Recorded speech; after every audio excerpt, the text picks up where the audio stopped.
एक शहर में एक आलीशान और शानदार घर था। वो शहर का सबसे खूबसूरत घर माना जाता था। लोग उसे देखते तो तारीफ किए बिना नहीं रह पाते। एक बार घर का मालिक किसी काम से कुछ दिनों के लिए शहर से बाहर चला गया। कुछ दिनों बाद जब वह वापस लौटा तो देखा कि उसके मकान से धुआं उठ रहा है। करीब जाने पर उसे घर से आग की लपटें उठती हुई दिखाई पड़ी। उसका खूबसूरत घर जल रहा था। वहां तमाशबीनों की भीड़ जमा थी, जो उस घर के जलने का तमाशा देख रही थी।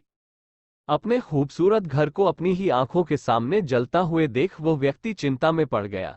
उसे समझ नहीं आ रहा था कि अब क्या करे, कैसे अपने घर को जलने से बचाए। वो लोगों से मदद की गुहार लगाने लगा कि वे किसी भी तरह उसके घर को जलने से बचा लें। उसी समय उसका बड़ा बेटा वहां आया और बोला, पिताजी घबराइए मत, सब ठीक हो जाएगा।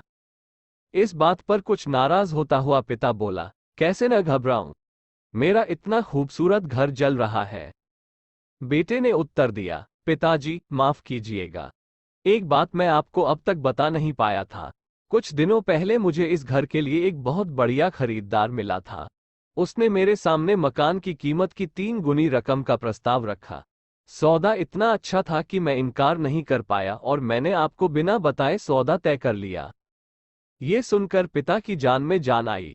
उसने राहत की सांस ली और आराम से यूं खड़ा हो गया जैसे सब कुछ ठीक हो गया हो। अब वह भी अन्य लोगों की तरह तमाशबीन बनकर उस घर को जलते हुए देखने लगा। तभी उसका दूसरा बेटा आया और बोला, पिताजी हमारा घर जल रहा है और आप हैं कि बड़े आराम से यहाँ खड़े होकर इसे जलता हुआ देख रहे हैं, आप कुछ करते क्यों नहीं? बेटा चिंता की बात नहीं है, तुम्हारे बड़े भाई ने ये घर बहुत अच्छे दाम पर बेच दिया है। अब ये हमारा नहीं रहा, इसलिए अब कोई फर्क नहीं पड़ता, पिता बोला। पिताजी भैया ने सौदा तो कर दिया था, लेकिन अब तक सौदा पक्का नहीं हुआ है। अभी हमें पैसे भी नहीं मिले हैं। अब बताइए, इस जलते हुए घर के लिए कौन पैसे देगा?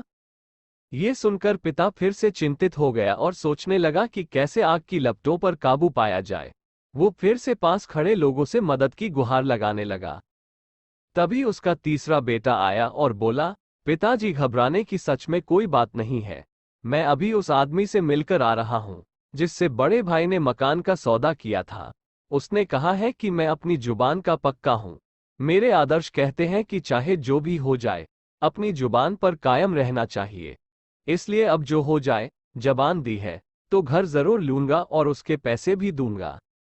पिता फिर से चिंतामुक्त हो गया और घर को जलते हुए देखने लगा। सीख मित्रों, एक ही परिस्थिति में व्यक्ति का व्यवहार भिन्न भिन्न हो सकता है और यह व्यवहार उसकी सोच के कारण होता है। उदाहरण के लिए जलते हुए घर के मालिक को ही लीजिए। घर तो वही था जो जल रहा था, लेकिन उसके मालिक की सोच में कई बार परिवर्तन आया और उस सोच के साथ उसका व्यवहार भी बदलता गया।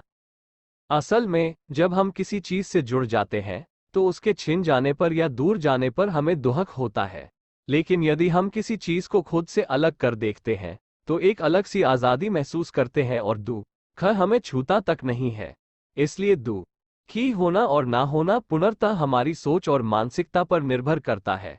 सोच पर नियंत्रण रखकर या उसे सही दिशा देकर हम बहुत से दुखों और परेशानियों से न सिर्फ बच सकते हैं, बल्कि जीवन में नई ऊंचाइयां भी प्राप्त कर सकते हैं।